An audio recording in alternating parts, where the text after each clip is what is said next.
A ideia desse vídeo é um pouco diferente. Em vez de abordar um único conceito, eu quero compartilhar 10 coisas que eu parei de fazer depois que eu comecei a estudar um pouco mais sobre comportamento humano, neurociência, psicologia humana, entender como é que o mundo de fato funciona e, cara, essas coisas mudaram completamente a minha vida. A primeira delas, e essa aqui é uma que você consegue sentir o resultado muito rápido, é detox de informação. Hoje eu tô com 29, eu devia ter uns 15, 16 anos, quando eu vi uma palestra de um cara falando que ele não assistia jornal. E a tese dele era muito simples. Eu não tenho poder algum para impedir as tragédias que eu tô vendo na TV. A única coisa que acontece quando eu vejo uma notícia dessa é que a minha vida fica pior. Então, eu vou ignorar, eu vou me fechar num casulo para o que está acontecendo, vou gastar essa energia que eu vou ter extra para me promover, para me construir, para me tornar uma pessoa melhor. E talvez daqui 10, 20 anos eu tenha de fato autonomia para influenciar alguma dessas coisas ruins que estão acontecendo. Hoje, quando a gente olha para a rede social, cara, 90% do que tem ali faz mal. A gente vive baseado em notícia política, a gente vive baseado em notícia de corrupção, a gente vive baseado em agora teve um cachorro que morreu e aí isso vira uma comoção. E sempre que alguma coisa dessa acontece, essas coisas viralizam e as pessoas deixam de viver as próprias vidas para viver baseado em uma suposta preocupação com a realidade que não muda absolutamente nada. A única coisa que acontece é que quanto mais você se informa a respeito dessas coisas ruins que estão acontecendo, pior a sua vida fica. E você tem razões psicológicas bem razoáveis para entender por que isso funciona. Primeiro, do ponto de vista de marketing, a gente é muito mais sensível a informações negativas, e isso acontece porque o nosso cérebro ele foi construído para ser mais sensível a notícias negativas. Então as pessoas que trabalham com esse tipo de coisa, elas utilizam isso para promover ideias que no final das contas não agregam nada. Então, parar de consumir esse tipo de informação faz com que a minha vida seja muito mais tranquila, muito mais leve. De vez em quando acontece alguma coisa, as pessoas falam assim, pô, mas você não sabe disso? Assim, cara, eu não faço ideia do que você tá falando. E quando alguma coisa é realmente importante, cara, você pode ficar tranquilo que você vai saber.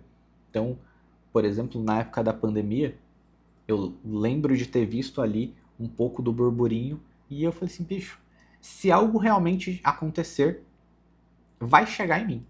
E foi o que aconteceu. Chegou. Então, quando algo realmente é importante, vai furar a bolha e vai chegar em você. E você não precisa ficar preocupado do mundo acabar e você não ficar sabendo, porque você vai saber. Isso, na verdade, vai te dar mais energia para construir a própria vida. A segunda coisa é detox de estímulos. Se a gente primeiro falou sobre informação, a ideia agora é ter um detox de pequenos estímulos, que o pessoal chama de detox de dopamina, né? Porque isso faz com que a fisiologia do seu corpo mude e você tenha dificuldade de focar em tarefas mais longas. Então, esses dias o Elon Musk deu uma entrevista e aí perguntaram para ele se você pudesse impedir a construção de alguma tecnologia que você acha que trouxe mais malefícios do que benefícios para a sociedade, o que você deixaria de inventar? E ele falou: algoritmos de redes sociais baseados em vídeos curtos, porque a gente tem diversos e diversos estudos mostrando malefícios. A gente tem uma pesquisa que foi feita com o TikTok, mostrando que o uso do TikTok diminui a massa cinzenta do cérebro. Isso está associado no longo prazo ao desenvolvimento de uma probabilidade maior de doenças como Alzheimer e etc. A gente tem a taxa de attention span, que é a capacidade da pessoa de permanecer numa tarefa de maneira focada, diminuindo após o TikTok.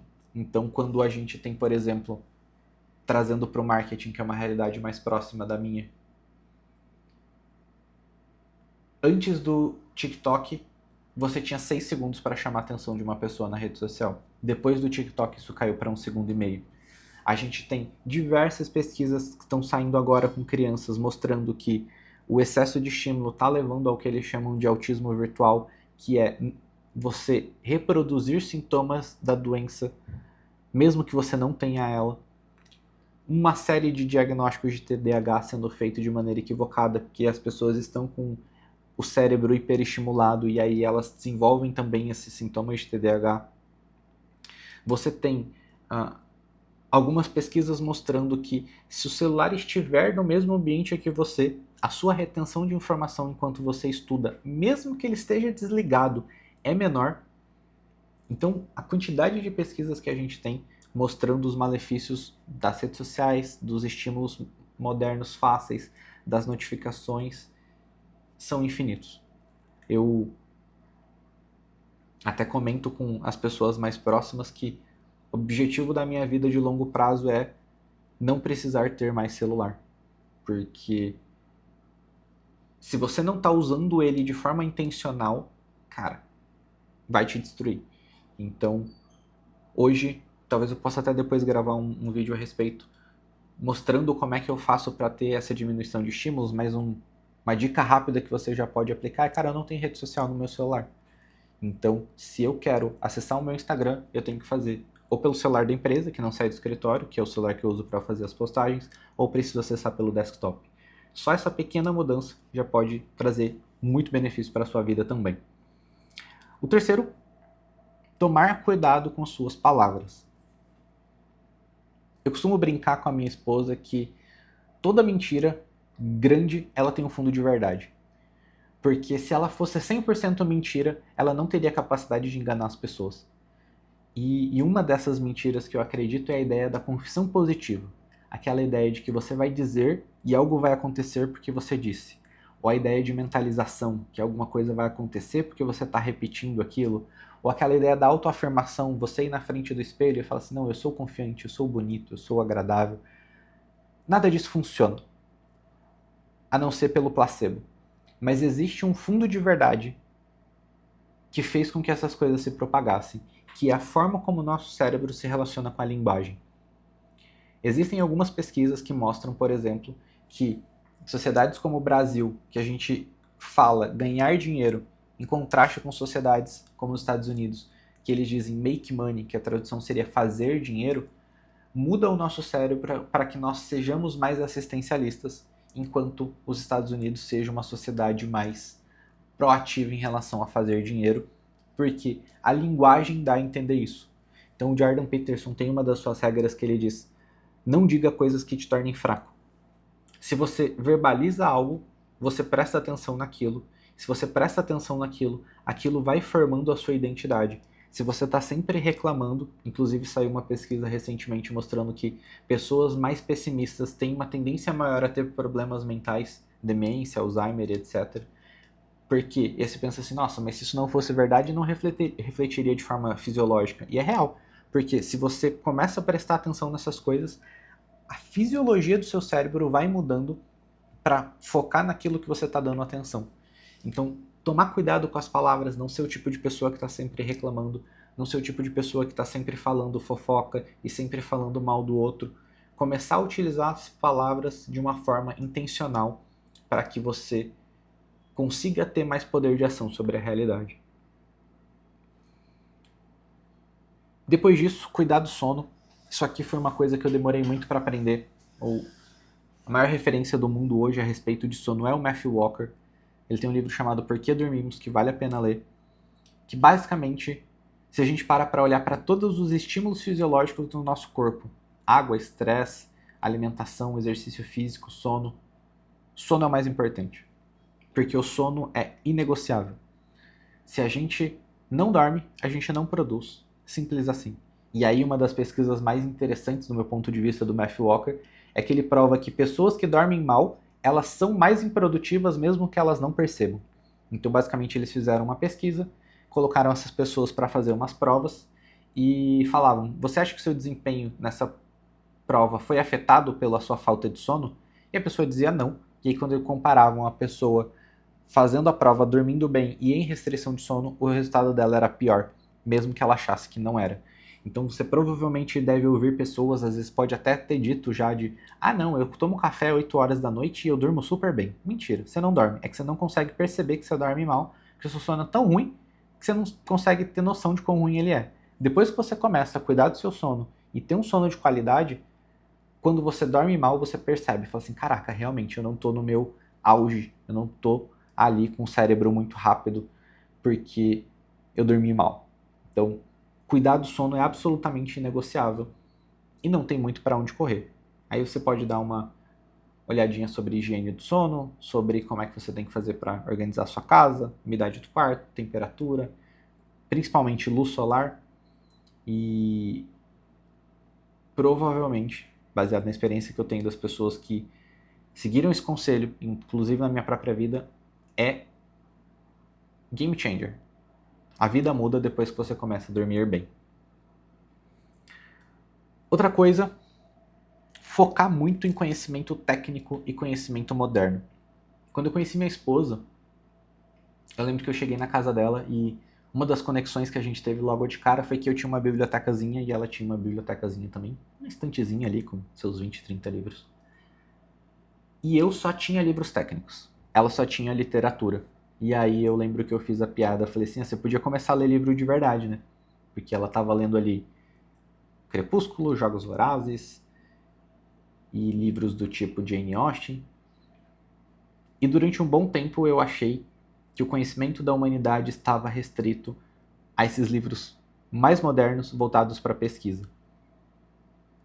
E hoje eu sei que eu estava completamente equivocado. O grande ouro da humanidade está naqueles livros que venceram a barreira do tempo e que, mesmo 100, 200, 500, 1000 anos depois, eles continuam tendo relevância. Nada é tão forte do ponto de vista de conhecimento quanto aquele livro que resistiu 1000 anos. Porque durante 1000 anos a gente está lendo e falando, tipo, caramba, isso aqui ainda vale a pena. O livro tem que ser muito bom.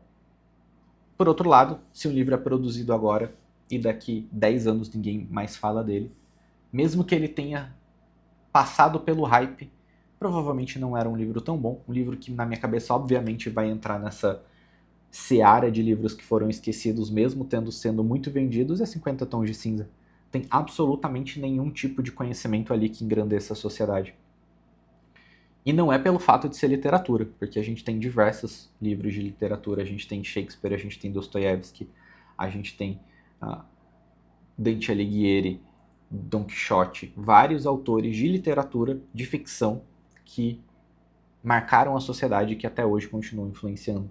Então, ir um pouco mais, se você quer ter uma experiência diferente, assim como eu, estava muito focado em livros modernos e técnicos, ir para um livro de ficção, ir para um livro de literatura clássica, ir para um livro que venceu o teste do tempo.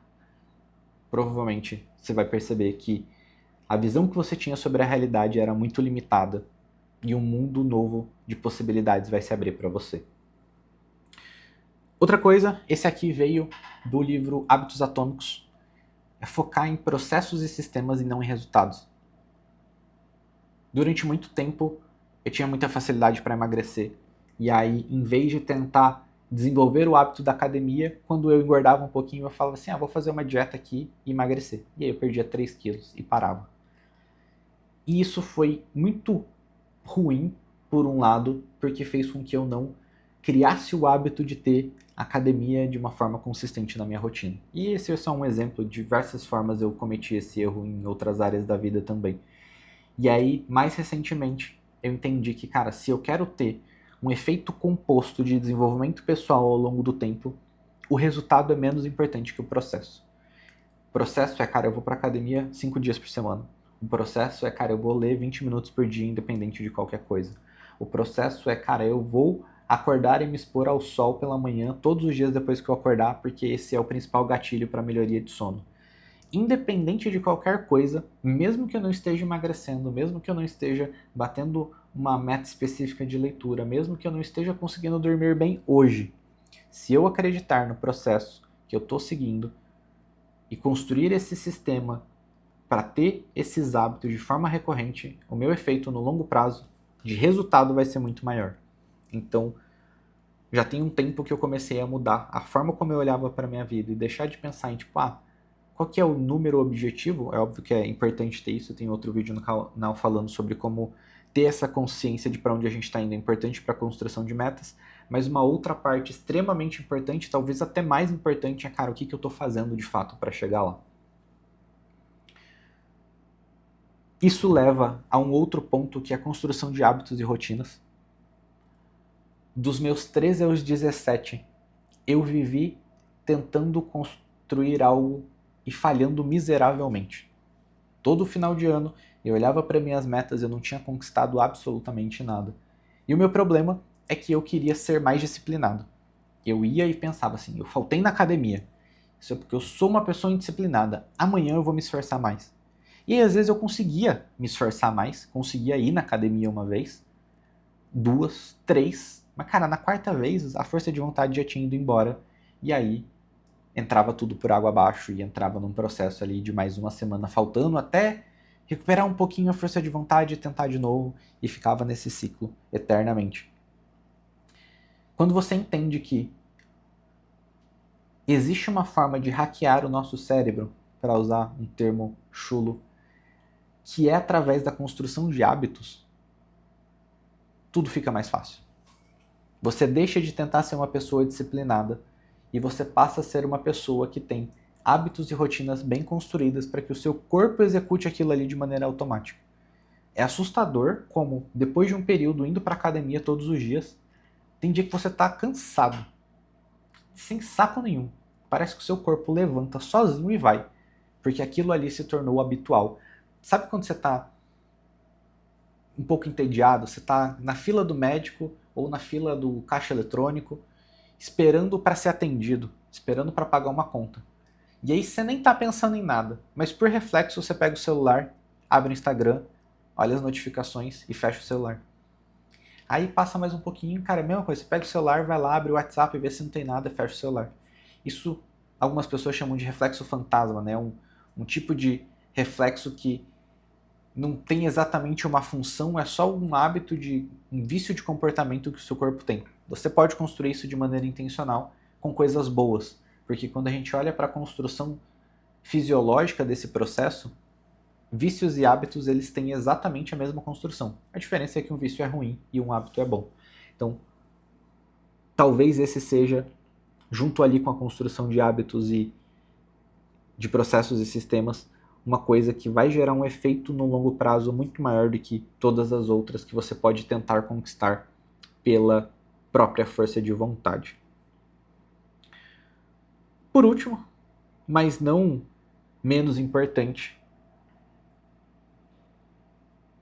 depois que eu comecei a estudar um pouco essas coisas mais profundas, eu percebi que eu não estava vivendo uma vida baseada naquilo que eu queria.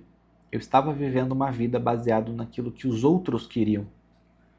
Um pouco da explicação disso vai vir de René Girard, que ele vai falar sobre desejo mimético. Você não quer algo porque você acha que você quer. Você quer algo porque os outros querem. Então você parte do princípio de pensar, as outras pessoas não são absolutamente idiotas. Se todo mundo quer aquilo ali, então talvez ir para aquele lugar seja algo bom. E durante um processo evolutivo, isso era muito bom. Se você via que, um caçador saiu da tribo e foi lá porque tem uma carcaça ali de um elefante que acabou de ser abatido. E aí a outra pessoa vai e outro caçador. Você vê todos os homens ali que estão em idade ativa se movendo para aquele alvo, às vezes você nem sabe o que é, porque você só vai saber que é o elefante depois que você chegar lá, né? Que não tinha WhatsApp na época. Mas você vê todo mundo indo e você vai. Porque você parte do princípio de que existe esse desejo coletivo que ele guia a sociedade em um bom caminho. E apesar disso ter um grau de verdade, numa sociedade hoje, onde a gente vive numa abundância muito grande, a gente tende a desejar coisas que não são necessariamente reais. Então você quer o carro que todo mundo tem, que você está vendo na rede social. Você quer ir para as Maldivas porque tá todo mundo indo para as Maldivas. Você quer a bolsa de luxo porque tá todo mundo comprando a bolsa de luxo. Você quer o iPhone novo porque tá todo mundo comprando o iPhone novo. Você quer o Porsche 911 porque você vê todo mundo comprando o Porsche 911. E aí, quando você para pensar assim, cara, será que eu realmente quero um Porsche? Será que eu realmente quero ir para as Maldivas? Ou será que eu só desejo aquilo porque outras pessoas desejam? E aí quando você vai para uma outra etapa que é, ok, eu vou pensar em qual é a narrativa central que eu quero construir para minha existência. Eu vou fazer um exercício psicológico de entender onde é que eu quero chegar e qual é a história que se contarem sobre mim. Eu vou ter orgulho daquela história? Você começa a ver que às vezes aquilo que você realmente deseja de fato não é exatamente aquilo que você desejava ou achou que desejava, baseado no que as outras pessoas dizem ou no que as outras pessoas fazem. Porque muitas vezes esse desejo mimético ele não é explícito em palavras. Ter consciência disso e de todo esse funcionamento me permitiu, aí nos últimos anos, começar a viver uma vida muito mais coerente com aquilo que eu realmente desejo, porque algumas pequenas vontades que às vezes a gente sente, eu falo assim, cara, eu só quero isso porque eu vi o outro fulano. Não vai mudar nada na minha vida. Vai, na verdade, me desviar da história que eu quero contar. Então eu vou focar na história que eu quero contar e nas conquistas que realmente são de fato importantes para mim. Ter consciência disso me fez viver uma vida com muito mais propósito, com muito mais coerência, com muito mais força. Então eu espero que também possa te ajudar a buscar essa grande aventura e essa vida com significado.